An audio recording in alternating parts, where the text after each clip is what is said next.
Harlequin Audio is proud to bring you The Way to Yesterday and Shades of a Desperado by Sharon Sala, a Harlequin bestsellers novel, performed by Nina Alvamar.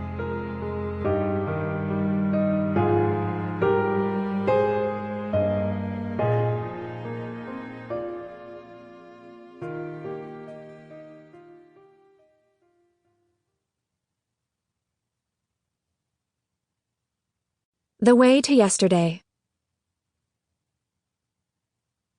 Chapter 1.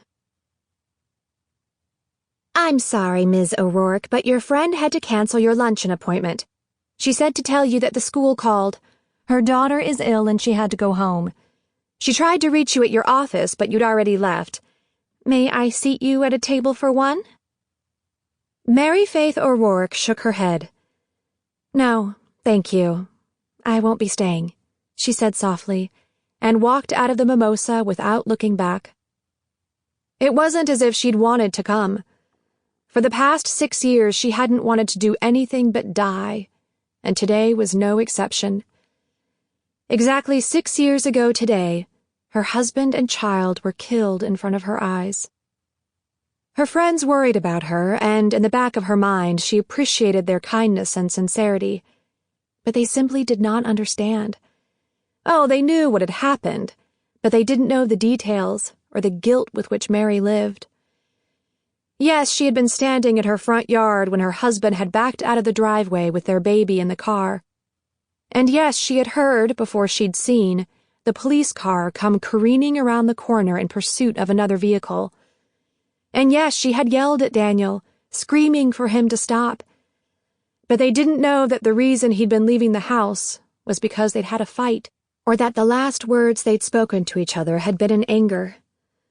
They would never understand how insidious guilt was, or that she had tried so hard to die along with them when the 3 cars had collided and then burst into flames.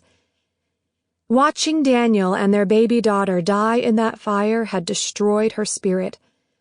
Now she was just waiting for her body to catch up. She glanced at her watch. It was a whole hour before she had to be back at work at the dress shop across town, and since food was the farthest thought from her mind, she started to wander the streets. It had been years since she'd been in this part of Savannah, but her friend had been insistent, raving about the renovations that had been done and the new businesses that had sprung up afterward. Mary had to admit that the place looked good.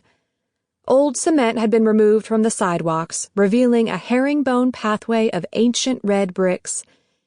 Trees lined the curbs on both sides of the street, laying down a wide swath of shade for the shoppers who were on foot. Dainty trellises covered with climbing ivy and bougainvillea partially hid the tiny alleys between the buildings, giving the area an old-world appearance. Mary walked and looked, but without really seeing.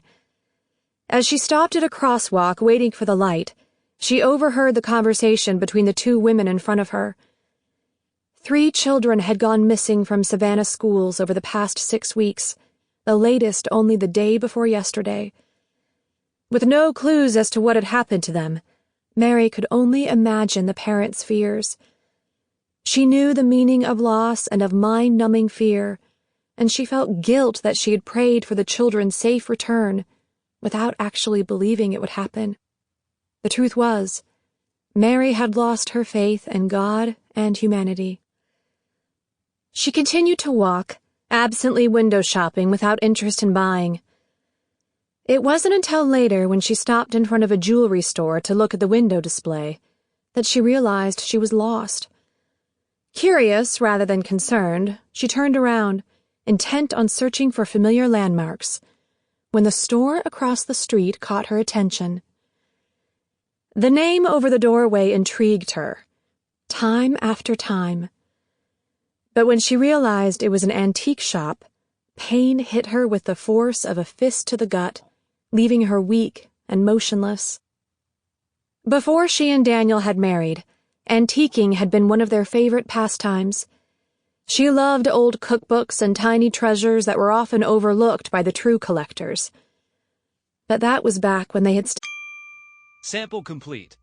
Ready to continue?